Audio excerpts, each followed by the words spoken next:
Hit TV YouTube channels లో మీ వ్యాపార ప్రకటనలకు మరియు ప్రమోషనల్ ఇంటర్వ్యూస్ కోసం వెంటనే సంప్రదించండి.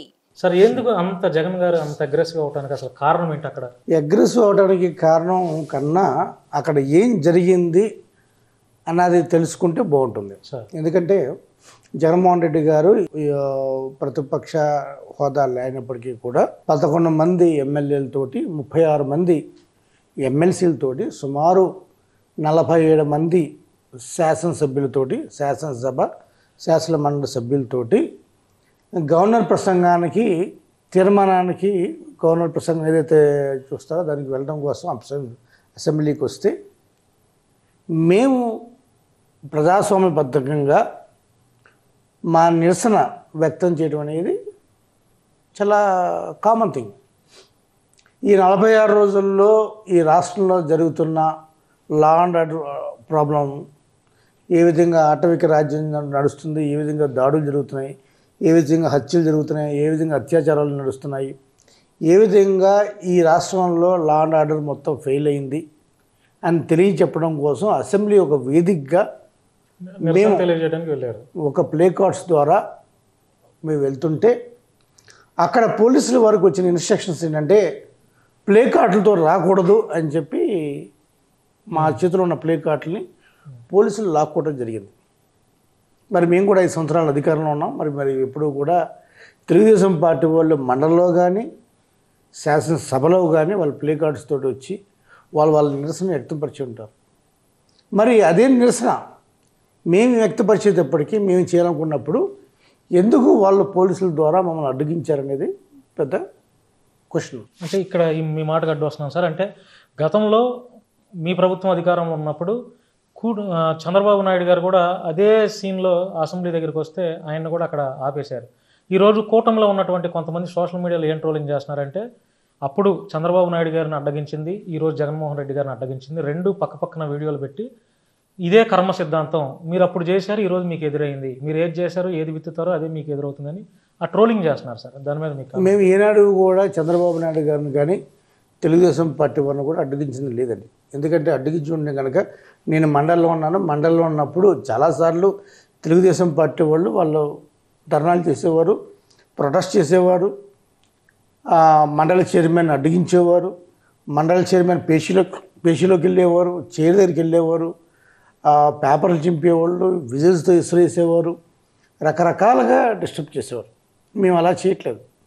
మేము చాలా శాంతియుతంగా శాంతిబద్ధంగా మేము మా ప్లే కార్డ్స్ ద్వారా రాష్ట్రంలో జరుగుతున్న అన్యాయాన్ని ప్రశ్నించడం కోసం వెళ్ళాం. ఈ ప్రజాస్వామ్యంలో ఒక శాసనసభ్యులుగా ఒక శాసన మండలి సభ్యులుగా రాష్ట్రంలో సుమారు 1,32,000 ఓట్లు, 1,32,00,000 ఓట్లు వచ్చిన వ్యక్తిగా ఈరోజు శాసనసభకు వెళ్తుంటే జగన్మోహన్ రెడ్డి గారిని చూసి జగన్మోహన్ రెడ్డి గారు భయపడు ఈరోజు ఆయన కూడా అడ్డగిస్తున్నారంటే ఇంకా ప్రజాస్వామ్యం ఎక్కడికి వెళ్ళిపోయినట్టు, ఏం చేస్తున్నట్టు అనేది మా అభిప్రాయం. దానికి అనుగుణంగా ఎవరైతే పోలీస్ ఆఫీసర్ ఆపిన పోలీస్ ఆఫీసర్కి మేము చెప్పడం జరిగింది, మాకు రైట్ ఉంది, ప్రజాస్వామ్యంలో మాకు నిరసన వ్యక్తం చేసే రైట్ ఉంది, మీరు ఆపడానికి లేదని చెప్పి చెప్పడం కూడా కొంచెం స్ట్రాంగ్గానే చెప్పారు. స్ట్రాంగ్గానే చెప్పాం.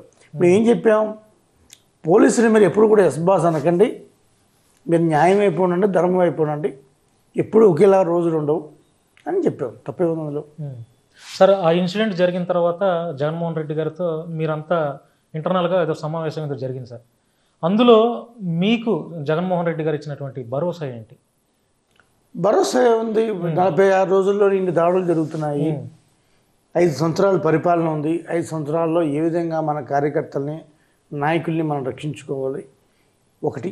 2, ఏ విధంగా వాళ్ళ అబద్ధపు హామీలతోటి అధికారంలోకి వచ్చారో ఆ హామీల్ని వాళ్ళ చేత అమలు చేపించే బాధ్యత మనం తీసుకోవాలి. ప్రజల పక్షాన ప్రజల తరపున మనం పోరాడాలి. ప్రజలకు ఏ కష్టం వచ్చినా సరే మనం అండగా ఉండాలి. ప్రజలకు కష్టమే కాదు, ప్రజలకు ఇచ్చిన హామీల్ని తూచా తప్పకుండా అమలు చేపించే బాధ్యత మన మీద ఉంది. తప్పకుండా దానికోసం పోరాడాలని చెప్పి మాకు కొన్ని సూచనలు చేశారు. సార్, ఇప్పుడు 40 రోజులు అవుతుంది కూటమి ప్రభుత్వం, ఇంకా 5 ఏళ్ళు మీరు పోరాడాలి. పోరాడే శక్తి ఉందా మీకు? లేదా ఏదైనా పార్టీ మారే అవకాశం? ఎందుకు లేదు మాకు పోరాట శక్తి. ఉమ్, మేము అసలు మా పార్టీయే పోరాటం మీద వచ్చిన పార్టీ. ఉమ్, మేము ఒక ఎంపీ తోటి ఒక ఎమ్మెల్యే తోటి వచ్చిన పార్టీ. ఉమ్, ఒక ఎంపీ తోటి ఒక ఎమ్మెల్యే తోటి 23 ఎమ్మెల్యేలు 22 ఎంపీలు, తర్వాత 56 ఎమ్మెల్యేలు, తర్వాత 6 ఎంపీలు, తర్వాత అధికారం తీసుకొచ్చిన పార్టీ. సో పోరాడే గుణం జగన్మోహన్ రెడ్డి గారికి ఉంది. జగన్మోహన్ రెడ్డి గారు ఫైటర్. ఆయనలో పోరాట శక్తి కానీ మాకు పోరాట శక్తి కానీ లోపించడం అనేది ఎప్పుడూ జరగదు. ఆయన పోరాట యోధుడు. గత 10 ఏళ్ల నుంచి మనం చూస్తూనే ఉన్నాం. ఆయన ఆధిక్యంలో అంటే అధినాయకత్వం ఉన్నటువంటి మీరు మీలాంటి వరకు కూడా ఉండాలిగా పోరాడే. తప్పకుండా ఉంటాం. ఎందుకు ఉంటాం? తప్పకుండా ఉంటాం. ఇప్పుడు పార్టీ అంటే ఎప్పుడు అధికారంలో ఉన్నప్పుడు పక్కన ఉండడం కాదు, అధికారంలో లేనప్పుడు కూడా పక్కన ఉండి మళ్ళీ ఆ పార్టీని అధికారంలో తీసుకొచ్చే విధంగా మా పోరాటం మేము చేయాలి. అంటే మీరు చాలా కాన్ఫిడెంట్గా చెప్పాలండి మాట. ఎందుకంటే 5 ఏళ్ళు మీరు అధికారంలో ఉన్నప్పుడు మీరు నందిగామలో మీ మీద కూడా అనేక ఆరోపణలు వచ్చినాయి. ఇప్పుడు వాళ్ళు అధికారంలో ఉన్నారు కాబట్టి ఒకవేళ మీరు నిజంగా ఏదైనా అవినీతి చేసుంటే ఆ చేసిన అవినీతినంతా బయటకు తీసి ఒక్కొక్క కేసు, లేకపోతే 2 కేసులు అవ్వచ్చు, 3 కేసులు అవ్వచ్చు, కేసుల పరంగా మిమ్మల్ని ఇబ్బంది పెట్టవచ్చు, ఒత్తిడి కూడా తేవచ్చు, పార్టీ మారాలి మీలాంటి వారు అని చెప్పి. అప్పుడు అలాంటి ఒత్తిడి వస్తే కూడా నిలబడతారా పార్టీ కోసం? అసలు 2 విషయాలు ఇక్కడ. ఒకటి, అవినీతి చేసుంటే మన మీద ఒత్తిడి తీసుకొస్తారనేది ఒకటి. ఇప్పుడు అధికారం వాళ్ళ చేతిలో ఉంది, అధికారులు వాళ్ళ చేతిలో ఉన్నారు.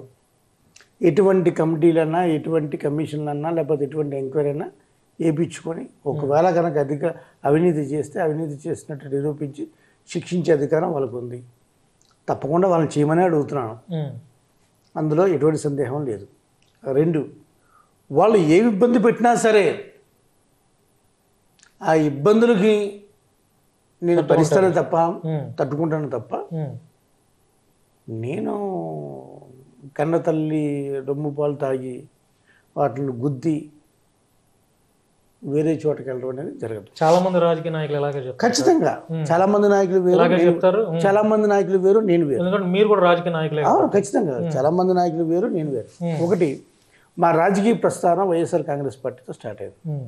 మిగిలిన రాజకీయ నాయకులు ప్రస్థానం ఎలా జరిగిందో నాకైతే తెలియదు, కానీ మాకు రాజకీయాల్లో ఒక అవకాశం ఇచ్చిందే జగన్మోహన్ రెడ్డి గారు. మేము ఈరోజు ఈ స్థితిలో ఉన్నామంటే దానికి కారణం జగన్మోహన్ రెడ్డి గారు. మేము ఇంతకుముందు ఎప్పుడు ఏ పార్టీలో కూడా లేవు. మా ఫస్ట్ పొలిటికల్ ఎంట్రీ ఈ పార్టీతో జరిగింది, వైసీపీతోనే. ఈ పార్టీలో జరిగింది కాబట్టి, ఈ పార్టీ నుంచి వచ్చాం కాబట్టి 2 జరగాలి. ఒకటి, జగన్మోహన్ రెడ్డి గారు పార్టీలో ఉన్నంత కాలం మేము ఉంటాం, లేదా 2, మా ప్రాణం పోయే వరకు కూడా ఈ పార్టీలో ఉంటాం. అంతే తప్ప ఏదో అధికారం కోసం లేకపోతే దేనికోసం పార్టీలు మారేంత హీన స్థితిలో అయితే లేవు. ఒకవేళ అదే పరిస్థితి వస్తే రాజకీయాల నుంచి దూరంగా ఉండమే తప్ప పార్టీ మారే ప్రసక్తి అసలు లేదు. సార్, వైసీపీకి ఇప్పుడు మీకు ఎమ్మెల్సీలు సుమారు 30 మంది దాకా ఉన్నారు సార్. 36 మంది దాకా ఉన్నారు. అంటే ఇప్పుడు ఇందులో ఒక 13 మంది కూటమి వాళ్ళకి టచ్లోకి వెళ్ళిపోయారు, లాగేసుకోవడానికి రెడీగా ఉన్నారని చెప్పాను. అందులో బహుశా మీరేమన్నా ఉండే అవకాశం ఉందా? అసలు మరొకసారి అడుగుతున్నా. అసలు చెప్తున్నాను కదండి, ఆ 13 మంది ఇప్పుడు బేసికల్గా దట్స్ ఇమాజినబుల్. అసలు మీరు అసలు ఎందుకు చెప్తున్నానంటే, ఒక ఫ్యామిలీలో ఒక ఎమ్మెల్యే ఒక ఎమ్మెల్సీ ఇచ్చిన ఘనత వైఎస్ఆర్ కాంగ్రెస్ పార్టీ, అది మాకు ఇచ్చినారు. ఒకటి. రెండోది, మేము చెప్పినట్టు మా రాజకీయ ప్రస్థానం వైఎస్ఆర్ కాంగ్రెస్ పార్టీతో స్టార్ట్ అయింది. 2. మూడోది, మోస్ట్ ఇంపార్టెంట్, క్యారెక్టర్ నమ్ముకునే స్థితిలో మేము లేవు. ఏ పార్టీ బీఫామ్ మీద అయితే మేము గెలిచామో, ఏ పార్టీతో అయితే ఉన్నామో దాన్ని కాదని చెప్పి క్యారెక్టర్ నమ్ముకునే స్థితిలో అయితే మేము లేవు. దేనికోసం అమ్ముకోవాలి? పదవి కోసం అమ్ముకోవాలా? డబ్బు కోసం అమ్ముకోవాలా? అది అవసరం లేదు. ఖచ్చితంగా అటువంటిది జరగదు. మీరు రాసి పెట్టుకోండి. సార్, జగన్మోహన్ రెడ్డి శవరాజకీయాలు చేస్తున్నారని సొంత చెల్లె ఈరోజు జరిగినటువంటి ఇన్సిడెంట్ని చూసి ఆవిడ కూడా శవరాజకీయాలు చేస్తున్నారు. అంటే నీ కార్యకర్త ఒక వ్యక్తి చనిపోతేనే ఢిల్లీలో ధర్నా చేస్తాను అంటున్నావే, మరి సొంత బాబాయి చనిపోయినప్పుడు ఢిల్లీ లెవెల్లో నువ్వు ఎందుకు ధర్నా చేయలేదు జగన్ రెడ్డి అని చెప్పి ఆవిడ ప్రశ్నిస్తాను సార్. దీని మీద జగన్మోహన్ రెడ్డి గారి చిన్నాన్న వివేకానంద రెడ్డి గారు చనిపోయినప్పుడు సిబిఐ ఎంక్వైరీ చేయమని చెప్పింది ఎవరు? జగన్మోహన్ రెడ్డి కదా. అవును. ఇక్కడ కేసు ట్యాంపర్ అవుతుందేమో అని నమ్మకం ఉండదేమో అని చెప్పి సిబిఐ ఎంక్వైరీని అడిగింది ఎవరు? జగన్మోహన్ రెడ్డి కదా. మరి జగన్మోహన్ రెడ్డి గారు వాళ్ళ చిన్నాన్న విషయంలో ధర్నా చేయలేదని శర్మలమ్మ అంటుంటే నాకు కొంచెం హాస్యాస్పదంగా ఉంది. ఒకటి. రెండు, పార్టీ కార్యకర్త అంటే ఎవరు? పార్టీని భుజాన మోసుకుని తిరిగినవాడు. పార్టీ కార్యకర్త ఈ ఒక్క కార్యకర్త కోసం చేయట్లేదు కదా. ఈ 46 రోజుల్లో రాష్ట్రంలో జరిగిన అరాచకం అంతా ఇంత కాదు. మీ అందరికీ తెలుసు ఎన్ని మర్డర్లు జరిగినాయో, ఎన్ని మర్డర్ అటెంప్ట్లు జరిగినాయో, ఎంతమంది వాళ్ళ ఊళ్ళు వదిలిపెట్టి వెళ్ళిపోయారో, ఎన్ని బిల్డింగ్స్, గవర్నమెంట్ బిల్డింగ్స్, మా హయాంలో కట్టించిన బిల్డింగ్స్ని కూలగొట్టేశారు, మా శిలాఫలకాలు ధ్వంసం చేశారు. ఇవన్నీ ఒకటి కాదు, రెండు కాదు. సోషల్ మీడియా వాళ్ళని ఏ విధంగా వేధిస్తున్నారు, ఇవన్నీ కూడా ఒకటి కాదు, రెండు కాదు. ఇవన్నిటి మీద ఒక ధర్నా పెట్టి ఢిల్లీ పెద్దలకు, ఢిల్లీలో ఉన్న నేషనల్ పొలిటికల్ లీడర్స్ అందరినీ ఇన్వైట్ చేసి, ఇది తెలుగుదేశం పార్టీ చేస్తున్న దమనకాండ, దీని మీద ఒక సెంట్రల్ గవర్నమెంట్తో ఒక ఇన్వెస్టిగేషన్ చేయించండి అని చెప్పి మనం అడుగుతున్నాం. సార్ అంటే ఇప్పుడు మన పక్కనే ఉన్నటువంటి అసెంబ్లీ దగ్గరికే మిమ్మల్ని అడ్డుకున్నారు. రేపొద్దున ఢిల్లీ లెవెల్లో మీరు వెళ్ళి ధర్నా చేయడానికి ఉన్నప్పుడు మిమ్మల్ని హౌస్ అరెస్ట్ చేసే అవకాశం లేదంట. ఢిల్లీలో జనరల్గా ఏ ధర్నా అయినా ఎలా చేస్తారండి. ఢిల్లీలో జంతర్ మంతర్ అనే స్ట్రీట్లో మీరు ఎప్పుడు వెళ్ళినా సరే జంతర్ మంతర్లో కొన్ని పదుల అక్కడే చేస్తారు, ధర్నాలన్నీ అక్కడే జరుగుతుంది. అది ప్రొటెస్ట్ అంటే ఏంటి? ప్రజాస్వామ్యంలో ఒక పాలసీ మీద, ఒక గవర్నెన్స్ మీద మీరు చేస్తుంది పద్ధతి కాదు, దానికి సరైన పద్ధతిలో చేయనని చెప్పి ఒక ప్రొటెస్ట్ చేస్తారు. ఆ ప్రొటెస్ట్ ఎవరైనా చేయొచ్చు. మరి ఈ రాష్ట్రంలో మరి తెలుగుదేశం ప్రభుత్వం ఎందుకు దాన్ని ఎలా చేయట్లేదు అనేది పెద్ద క్వశ్చన్ మార్క్. సో ఏదేమైనప్పటికీ కూడా ఢిల్లీలో మాకు అటువంటి ఇబ్బందులు ఉండవు. ఖచ్చితంగా కూడా గతంలో చేరుకుంటారు హౌస్ అరెస్ట్ లాంటివి. ఖచ్చితంగా గతంలో చేస్తాం, ఇప్పుడు కూడా అలాగే చేస్తాం. అందులో హౌస్ అరెస్ట్లు కానీ అటువంటిది ఏం కూడా ఉండదు. సార్ ఇప్పుడు సోషల్ మీడియాను చూసుకుంటే ఇంతకుముందు అంటే పార్టీ పరంగా విమర్శలు ఉండేవి సార్. ఇప్పుడు మరి వైసీపీలో ఉన్నవాళ్ళు అట్లా చేశారో, లేదంటే అప్పుడు తెలుగుదేశంలో ఉన్నవాళ్ళు అట్లా చేశారో, ఈ రాజకీయాలు కాస్త ఇంట్లో మహిళల్ని, మాజీ ముఖ్యమంత్రి వైఎస్ జగన్మోహన్ రెడ్డి గారి ఇంట్లో కుటుంబ సభ్యుల్ని, ఇటు పక్క చూసుకుంటే నారా కుటుంబ సభ్యులను కూడా ఇట్లా కించపరుస్తున్నారు. ఇది కొంచెం విపరీతం అయిపోయింది సార్. దీని మీద మీ అభిప్రాయం ఏంటి? అసలు ఇదంతా మంచి పద్ధతి కదండి. ఎవరైనా సరే రాజకీయ సిద్ధాంతాల గురించి మాట్లాడాలి తప్ప, ఐడియాలజీ మాట్లాడాలి తప్ప, ఇంట్లో ఆడవాళ్ళ గురించి మాట్లాడటం ఎవరికైనా మంచిది కాదు. ఇప్పుడు అది ఏ లెవెల్ అయినా సరే మంచి పద్ధతి కాదు. ఇటువంటి ఇన్సిడెంట్స్ రాష్ట్రంలో జరుగుతున్నాయి, నియోజకవర్గ స్థాయిలో కూడా జరుగుతున్నాయి, నందిగాను కూడా జరిగినాయి. సో వాళ్ళు మా ఇంట్లో ఆడవాళ్ళ గురించి మాట్లాడటం, మా వాళ్ళ ఇంట్లో ఆడవాళ్ళు చెప్తున్నాను కదండి. ఇప్పుడు ఎవరి ఇంట్లో జరిగినా మంచి పద్ధతి కాదు. ఇప్పుడు రాజకీయంలో లేని వాళ్ళ గురించి రాజకీయాలు చేయడం అనేది అనవసరం. నీకు ఏదైనా ఉంటే పాలసీ మ్యాటర్గా, ఐడియాలజీ ప్రకారం మేము ఇది చేసాం, నువ్వు ఏం చేస్తావు, దీనికైనా మిన్నగా ఏం చేయబోతున్నావు, లేదా నువ్వు చేసిన తప్పు మేము ఇదైతే ఇది చేస్తామని చెప్పడంలో తప్పలేదు. కానీ వ్యక్తిగత దోషంలో వ్యక్తిగతంగా మహిళలను టార్గెట్ చేసే పద్ధతి ఏదైనా సరే తప్పని నా అభిప్రాయం. సార్ నందిగామలో తంగిరాల సౌమ్య గెలిచారు సార్. అంటే మీరు కానీ మీ బ్రదర్ కానీ ఒక మహిళ మీద మేము ఓడిపోయామే అనే ఒక ఫీలింగ్ ఏమన్నా కలిగిందంటారా? మేము లేదంటే రాజకీయాల్లో ఓటంలో గెలుపులు సర్వసాధారణ లైట్గా తీసుకున్నారా? మేము బేసికల్గా నాకైతే ఒక బాధ ఉంది. ఎందుకంటే ఎంత నందిగామకి ఇంత చేసిన తర్వాత పరాజయం పాలయ్యం అనేది ఒక బాధ అయితే ఉంది, ప్రతి ఒక్కరికి ఉంటుంది. మనం చేసిన తర్వాత చేయకపోతే అనుకోవచ్చు, ఈ వర్క్ చేయలేదు, ఇది చేయలేదు అనుకుంటే. నందిగాం చాలా ప్రెస్టీజియస్ అన్ని పనులన్నీ చేసాం. కేంద్ర విద్యాలయం తెప్పించాం, 100 బెడ్ హాస్పిటల్ తెప్పించాం, తర్వాత రోడ్లు వైండింగ్ చేయించాం, గాంధీ సెంటర్ సుందరీకరణ చేయించాం, చాలా పనులు చేసాం. చేసినప్పటికీ కూడా ప్రజలు మమ్మల్ని తిరస్కరించారు. దానికి ఓకే ఫైన్, రాజకీయాల్లో గెలుపు ఓటంలో సహజం. ఇందిరాగాంధీ లాంటి వాళ్ళు, ఎన్టీ రామారావు లాంటి వాళ్ళు ఓడిపోయారు. సో ఓడిపోవటం వల్ల మేమీ నామోచిగానో అవమానంగా ఏం ఫీల్ అవ్వలేదు. ఒకటి. రెండోది, రాష్ట్రంలో ఈ ఎన్నిక ఒక వింత సంస్కృతి. నీకు 151 సీట్లు వచ్చిన పార్టీ కేవలం 11 సీట్లకి వచ్చిందంటే అది ఒక పెద్ద డిబేటబుల్ ఆలోచింపజేసే విధంగా. ఓట్ల పర్సెంట్ చూసేస్తే 1,32,00,000 మీకు వచ్చినాయి, కూటమికి వచ్చి 1,52,00,000. వాళ్ళకి మాకు 20 లక్షల ఓట్లు తేడా. అంటే ఇంచుమించుగా ఒక పార్లమెంటరీ ఉన్నంత, ఒక పెద్ద పార్లమెంటరీ ఉన్నంత ఓట్లంతా. మరి ఈ 20 లక్షల ఓట్లలో మీకు ఇంచుమించుగా 150 సీట్లు తేడా అనేది ఒక పెద్ద డిబేట్. ఏదేమైనప్పటికీ కూడా ఓడిపోయినాము కాబట్టి మేము ఈవీఎంలు తప్పనో లేకపోతే అని మేము ఏమి మాట్లాడకుండా, ఎందుకంటే మా దగ్గర ఏమి ఆధారాలు లేవు కాబట్టి అవి మాట్లాడకుండా చాలా మంది అయితే దీని గురించి డిస్కస్ చేస్తున్నారు. ఇప్పుడు మీకు ఉదాహరణ అఖిలేష్ యాదవ్ ఉన్నారు. అఖిలేష్ యాదవ్ మొన్న పార్లమెంట్లో మాట్లాడాడు, నాకు యూపీలో ఎక్కువ సీట్లు వచ్చినప్పటికీ కూడా I don't believe in EVMs అని అడిగాడు. అదేవిధంగా మైక్రోసాఫ్ట్ అయినా మాట్లాడాడు. సో ఈవీఎంల గురించి ప్రతి ఒక్కరికి డౌట్ ఉంది. అలా అని చెప్పి మా ఓటమి ఈవీఎంఏ కారణం నేను చెప్పట్లేదు, ఎందుకంటే ఆధారాలు లేవు, ఎటువంటి సైంటిఫిక్ రీజన్ లేదు.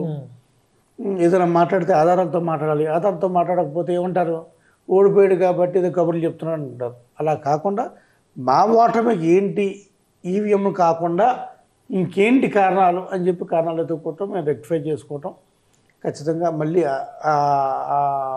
ఏదైతే ఫెయిల్యూర్స్, ఏదైతే లూప్ హోల్స్ ఉన్నాయో అవి అధిగమించి ముందుకెళ్తున్నాం. సార్, ఈవీఎంలు ట్యాంపరింగ్ అనే మాట అయితే నేనైతే అనను, కానీ చాలామంది కామన్ మ్యాన్స్ ఒకటి ఆలోచిస్తున్నారు సార్. ఏంటంటే ఆంధ్రాలో గత 15 ఏళ్ల నుంచి బీజేపీ రాష్ట్ర అధ్యక్షులు చాలామంది ఇక్కడ వర్క్ చేసినా కూడా ఆంధ్ర మీద బీజేపీ పట్టు సాధించలేకపోయింది. ఇప్పుడు వాళ్ళు పోటీ చేసినటువంటి 10 సీట్లలో 8 సీట్లలో, అంటే ఉదాహరణకి ఇక్కడ వెస్ట్ ఉంది సార్, పశ్చిమ మన ఆసిఫ్ గారు ఉన్నారు. అంటే ఆయన ఒక 3 నెలల నుంచి తిరుగుతున్నారు. సుజనా చౌదరి గారు లాస్ట్ టైంలో ఒక 15 రోజుల ముందు, ఒక 20 రోజుల ముందు వెళ్తారు. అంటే బహుశా ఆయనకి ఆ వీధి ఎక్కడెక్కడ వాళ్ళ పేర్లు కూడా సరిగ్గా తెలియలేదేమో. కానీ ఇక్కడ 10 సీట్లు పోటీ చేస్తే 8 సీట్లు బీజేపీకి వచ్చింది సార్. అక్కడే కొంచెం పెద్ద ఎత్తున చాలా మందికి అనుమానాలు వస్తున్నాయి. ఇప్పుడు అంటే ఈవీఎం ట్యాంపరింగ్ జరిగిందని నేనైతే అన్నాను, కానీ ఇప్పుడు బీజేపీకి 8 సీట్లు వచ్చినా, జనసేనకి 21 సీట్లు వచ్చినా, తెలుగుదేశం పార్టీకి అన్ని సీట్లు వచ్చినా, ఈవీఎంల గురించి మనం మాట్లాడుకోవాల్సి వచ్చినప్పుడు మన దగ్గర ఏది కూడా సైంటిఫిక్ ఎవిడెన్స్ లేవు. సైంటిఫిక్ ఎవిడెన్స్ లేకుండా, ఆధారం లేకుండా ఈవీఎం ఫాల్ట్ అనుకోవడం ఫస్ట్ తప్పు. ఈవీఎం ఫాల్ట్ అనుకున్నప్పటికీ కూడా మనం ఏదో ఒకటి రుజువు చేయాలి. రుజువు చేయకుండా, ప్రూఫ్ లేకుండా మనం ఏం మాట్లాడలేము. So let's not talk about the EVMs tampering అనో ఈవీఎంస్ అన్నది చెప్పాం. ఒకవేళ నిజంగానే ప్రజలు మనకు ఓటేయలేదు అనుకుందాం, ఎందుకు ఓటేయలేదు, ఏ రీజన్స్తో ఓటేయలేదు, మనం ఇంత చేసాం కదా, మనం చేసినప్పటికీ కూడా ఎందుకు ఓటేయలేదు అనేది మనలో మనం ఇంట్రెస్ట్ చేసుకొని దానికి తగ్గ కారణాలు ఎత్తుక్కొని ఆ కారణాలని మనం సరి చేసుకొని మళ్ళీ మనం నెక్స్ట్ ఎలక్షన్కి వెళ్ళాలని నా అభిప్రాయం. సార్, ఇప్పుడు ఇంటి ఆడపిల్లలు కన్నీరు పెట్టకూడదని చెప్పి అనాదిగా పెద్దలు అంటూ ఉంటారు సార్. ఇప్పుడు వైఎస్ జగన్మోహన్ రెడ్డి గారి 2 చెల్లెలు, సునీత గారే కావచ్చు, షర్మిల గారే కావచ్చు, మమ్మల్ని ఇద్దరిని మోసం చేశారు అని చెప్పి విపరీతంగా వాళ్ళిద్దరూ కన్నీళ్లు పెట్టుకొని పెద్ద పెద్ద బహిరంగ సభల్లో ఎక్కువ జగన్మోహన్ రెడ్డి గారి గురించి, భారతి గారి గురించి మాట్లాడారు.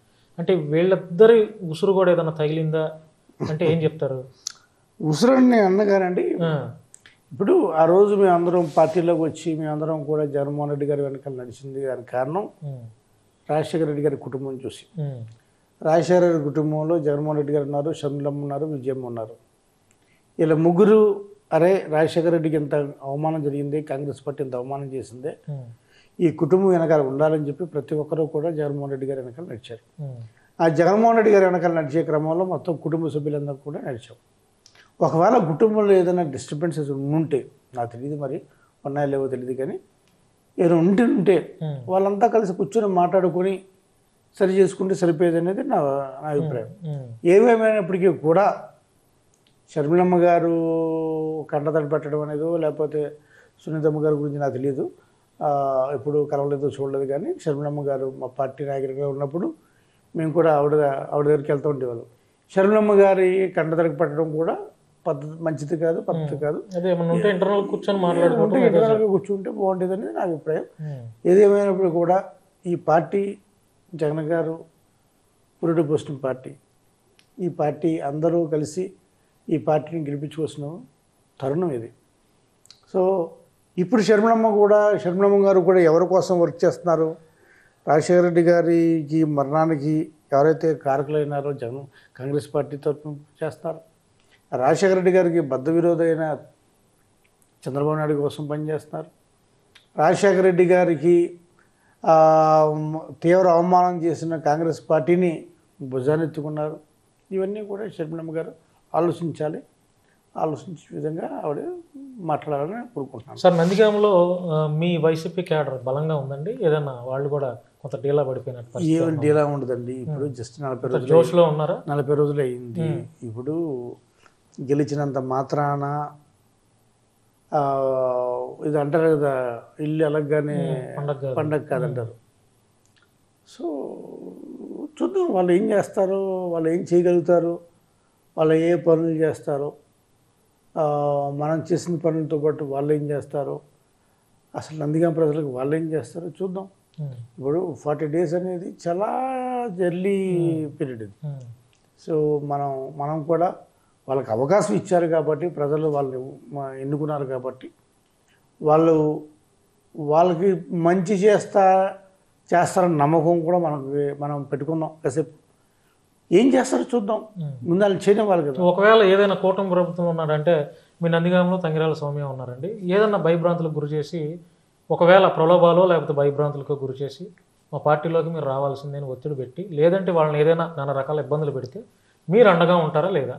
మీరు కానీ మీ అసలు ఎవరు కూడా మా పార్టీ వాళ్ళు ఆ పార్టీకి వెళ్ళే ఆలోచన కానీ అటువంటి భయభ్రాంతులు కానీ చేయరు. టచ్లో ఉన్నారండి మీ కార్యకర్తలు? చెప్తానండి, వాళ్ళు ఎవరు చేయరు.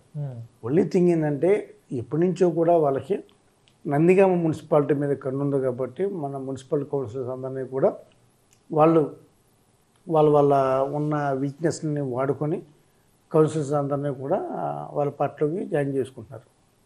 మేము కూడా ఏమనుకున్నామంటే, సరే గెలిచిన తర్వాత వాళ్ళు గెలిచారు, మనం మున్సిపల్ కౌన్సిలర్స్ కూడా కొంచెం అటు ఇటుగా ఉన్నారు, so let them stay happy. మనం వాళ్ళని హోల్డ్ చేయాలి. వాళ్ళకు కూడా తెలిసి వస్తుంది మన గవర్నమెంట్లో ఏం చేస్తాం, వాళ్ళ గవర్నమెంట్లో ఏం చేస్తారో వాళ్ళకు కూడా తెలిసి వస్తుంది. సో ఇల్లేమన్నీ మనం ఎంతకాలం ఆపుతాం?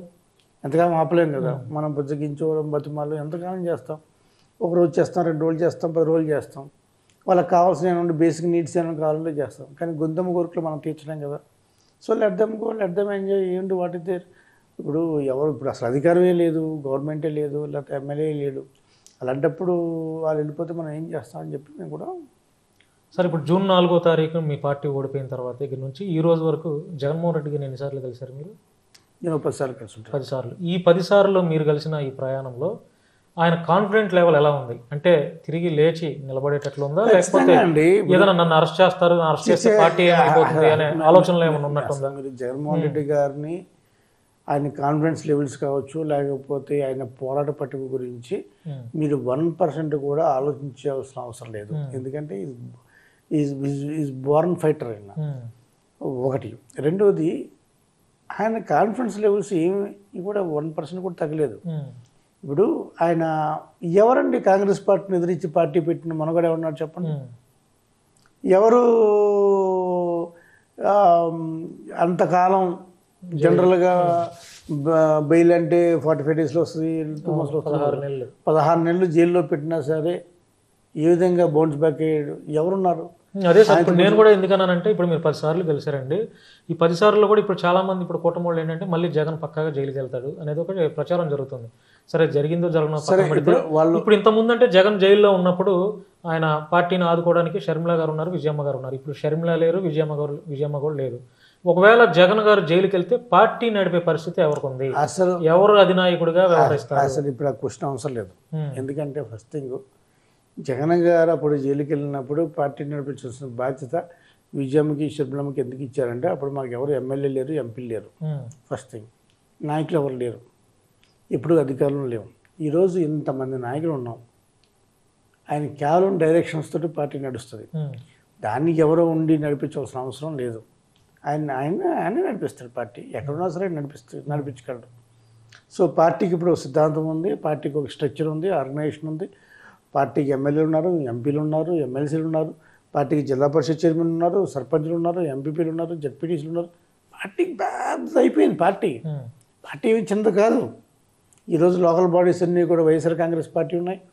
సో పార్టీ నెట్వర్క్ కానీ ఆర్గనైజేషన్ కానీ స్ట్రక్చర్ కానీ బేస్ కానీ చాలా స్ట్రాంగ్ ఉంది పార్టీ. సో పార్టీని ఇప్పుడు ఎవడో పై నుంచి నడిపించాల్సిన అవసరం లేదు. ఆయన డైరెక్షన్లో ఎప్పటి నుంచి నడుస్తాయి ఒకటి. రెండవది అసలు ఇది క్వశ్చన్ రూల్డ్ అవుట్. ఎందుకు రూల్డ్ అవుట్? ఆయన మళ్ళీ జైలుకి వెళ్తే అసలు వెళ్ళే ప్రసక్తి ఉండదు. ఎందుకంటే ఈ 16 నెలల్లో ఈ 5 సంవత్సరాల కాలంలో ఏ ఒక్క కేసు కూడా ఆయన ప్రూవ్ చేయలేపారు. సరే పొలిటికల్ వెండేటా కింద పొలిటికల్గా రివెంజ్ పాలిటిక్స్ ఎంత చేసినప్పటికీ కూడా we have power to run the party. Sir Pawan Kalyan గారి గురించి ఆయన గేమ్ చేంజర్ అంటే మీరేమంటారు?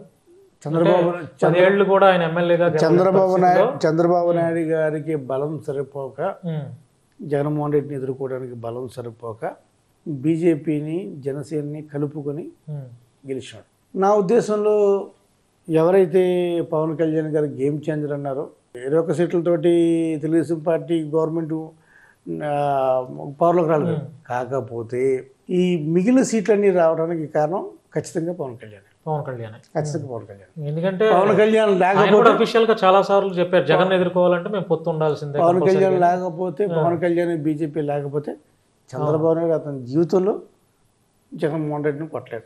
మీ పార్టీ వాళ్ళు కూడా ఆరోపించింది కూడా అదే కదా, మీరు సింగిల్ గా పోటీ చేయండి అంటే వాళ్ళు సింగిల్ గా పోటీ చేస్తే ఓడిపోతారు కాబట్టి మీకు తెలుసు కాబట్టి మీరు ఎంతసేపు మాటతో మీరు అన్నారు. వాళ్ళు సింగిల్ గా పోటీ చేయలేరు, సింగిల్ గా పోటీ చేసినా గెలవలేరు.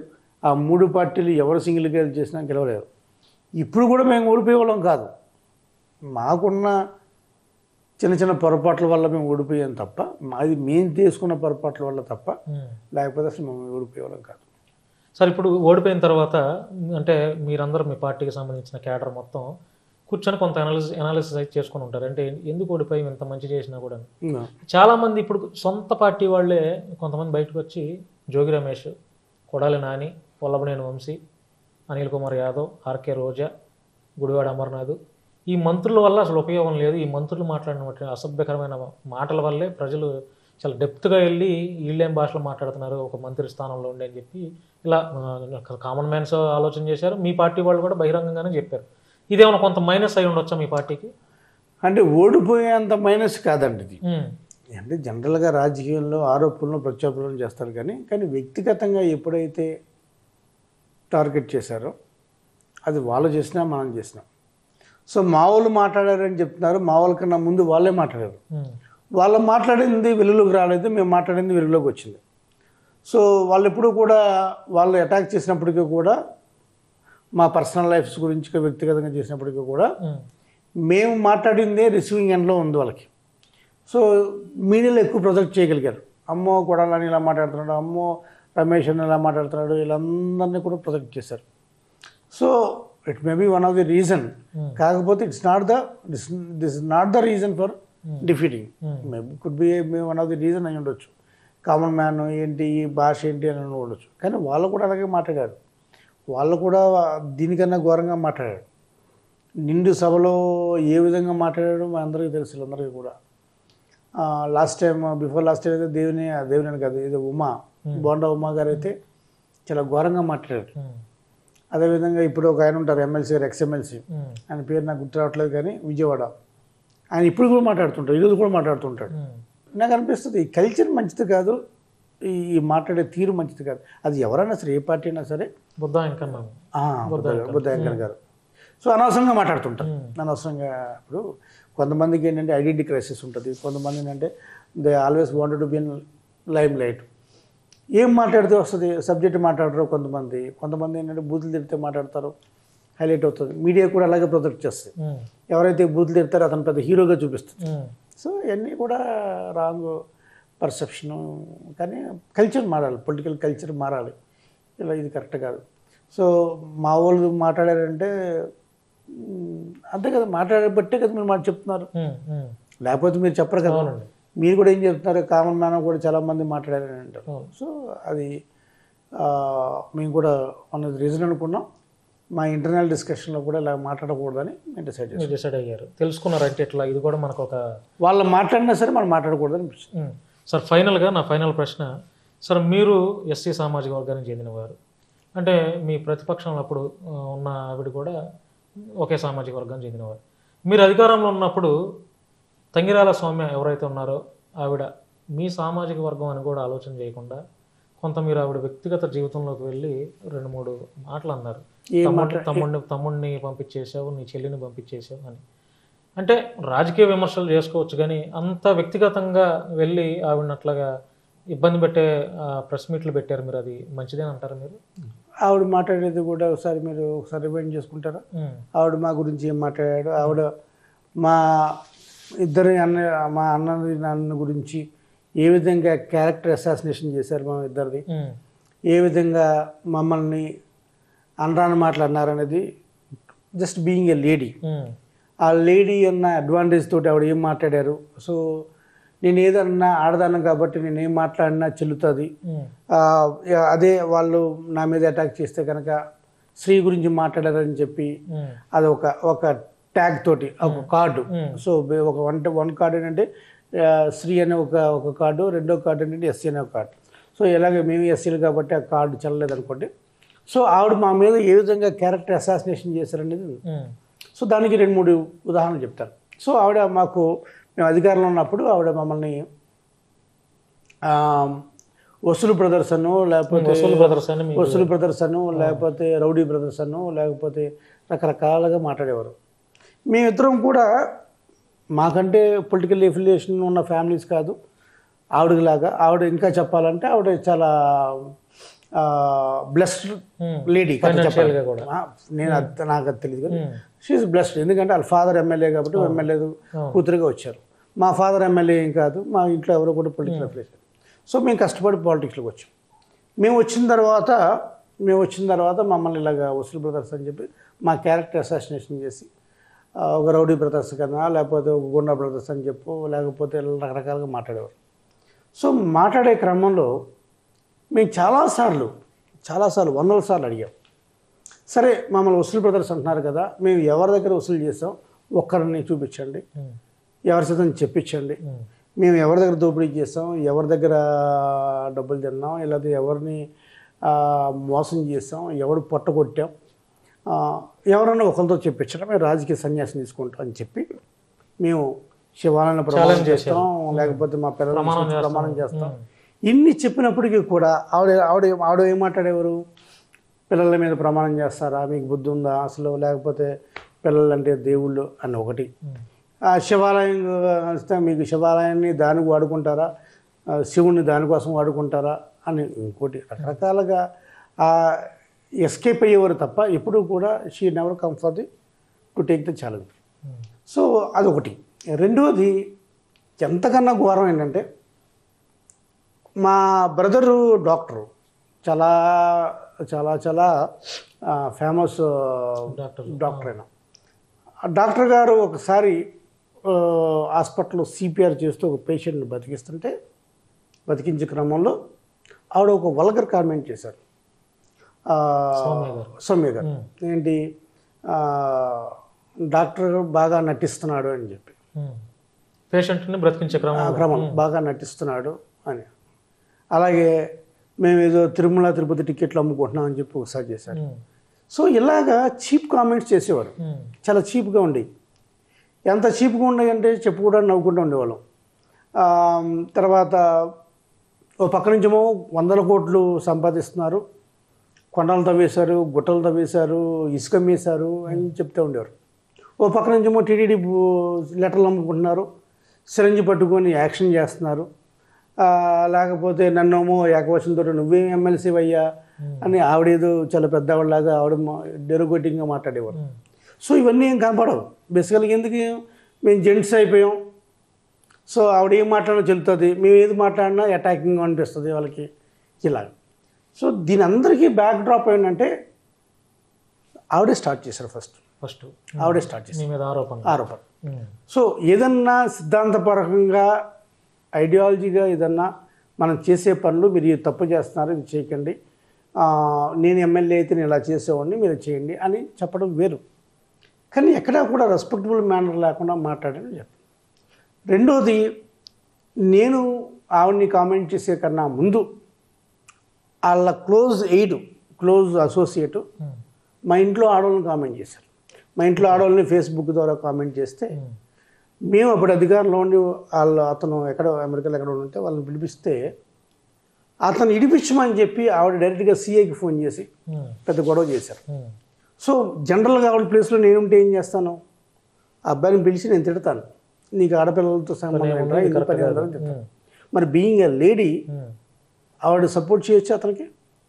సో ఇలా రకరకాల కారణాలు.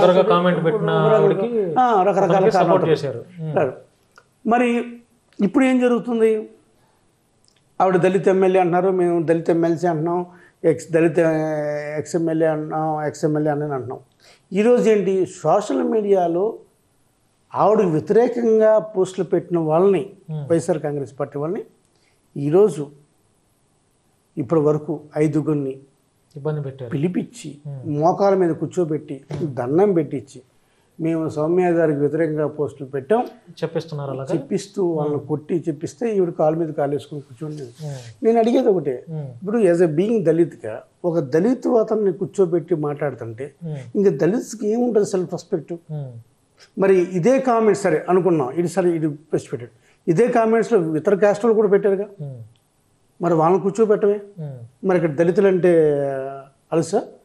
సో ఇలా కాదు, మరి మీరు ప్రశ్నించారండి, అది చెప్తానండి. ఇప్పుడు ఇది కాదండి, this is not that administration, ఇది కాదు. మన కాంట్రిబ్యూషన్ ఏంటి, మనం ఎంతో అదృష్టం చేస్తేనే కానీ మనం ఈ రేంజ్కి వచ్చేవాళ్ళం కాదు. మన ద్వారా మన సమాజం బాగుండాలి, మన వాళ్ళు బాగుండాలి, మన జాతులు బాగుండాలి, లేకపోతే మన ఊరు బాగుండాలి, మన ఊరికి మనం ఏదైనా చేయాలి. రేపు పొద్దున మనం వెళ్ళిన తర్వాత మనం ఆ వ్యక్తి గురించి నలుగురు చెప్పుకోవాలి.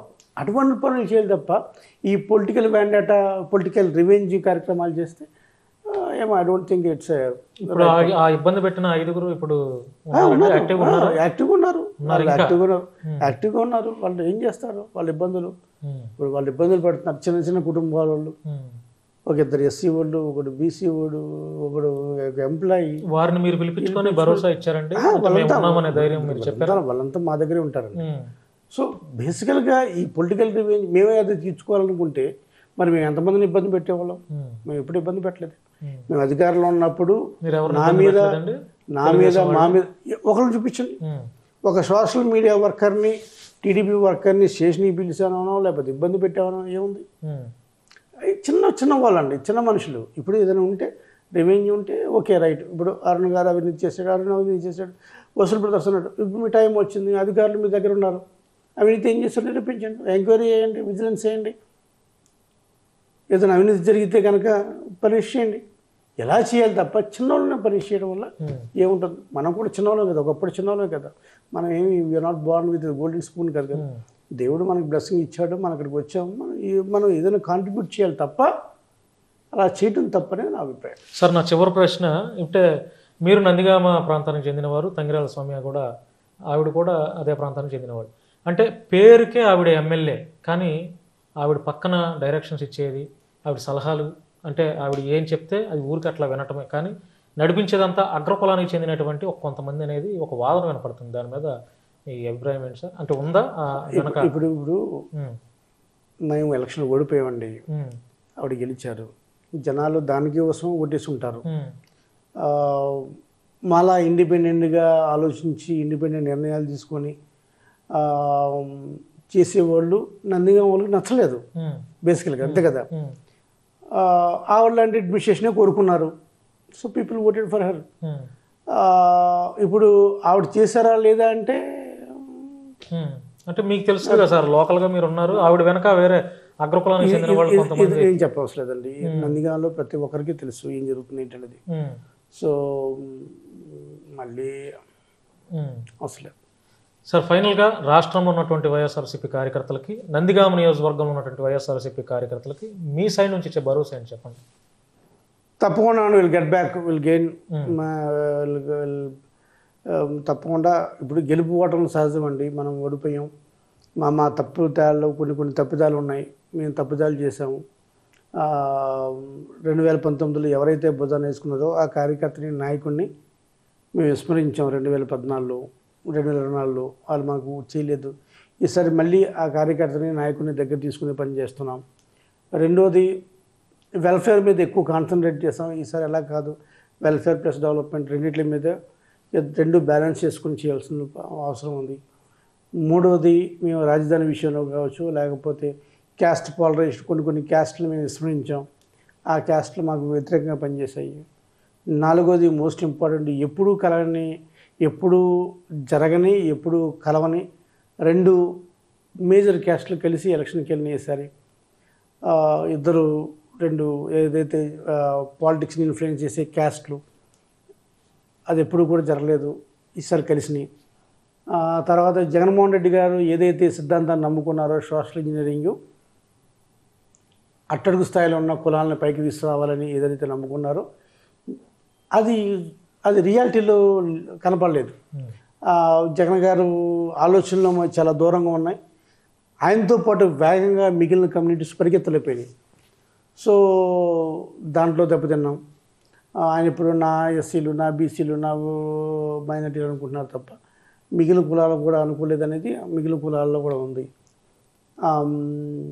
అందరు చెప్పినట్టు శర్మిలమ్మ గారు, విజయమ్మ గారు ఫ్యాక్టర్ ఒకటి, ఇంకోటి ఉద్యోగస్తుల ఫ్యాక్టర్ ఒకటి, రకరకాల ఈ ఫ్యాక్టర్స్ తోటి మా తప్పిదాల వల్లే మేము ఓడిపోయాం తప్ప ఏదో అనడానికి లేదు. దీనికన్నా ఇంకా ఈ అన్నిటికన్నా ఎన్ని సెకండరీ అయితే ప్రైమరీ ఏంటి, వాళ్ళు ఏదైతే సూపర్ 6 అన్నారో, మేనిఫెస్టో అన్నారో, అబద్ధపు హామీలు ఇచ్చారు. అబద్ధపు హామీలని అనగానే సాధ్యం కానీ హామీలు ఇచ్చారు, ప్రజలు నమ్మారు. మేము 3,000 ఇస్తామని పెన్షన్ అని చెప్పారు, వాళ్ళు 4,000 ఇస్తామని చెప్పారు. మేము 5,000 ఇస్తామని చెప్పారు, వాళ్ళు 10,000 ఇస్తామని చెప్పారు. మేము వాలంటీర్లకు 5,000 ఇస్తామని చెప్పారు, వాళ్ళు వాలంటీర్లు 10,000 ఇస్తామని చెప్పారు. మేము రైతు భరోసా 15,000 ఇస్తానంటే వాళ్ళు 20,000, 18,000, 20,000 ఇస్తామని చెప్పారు.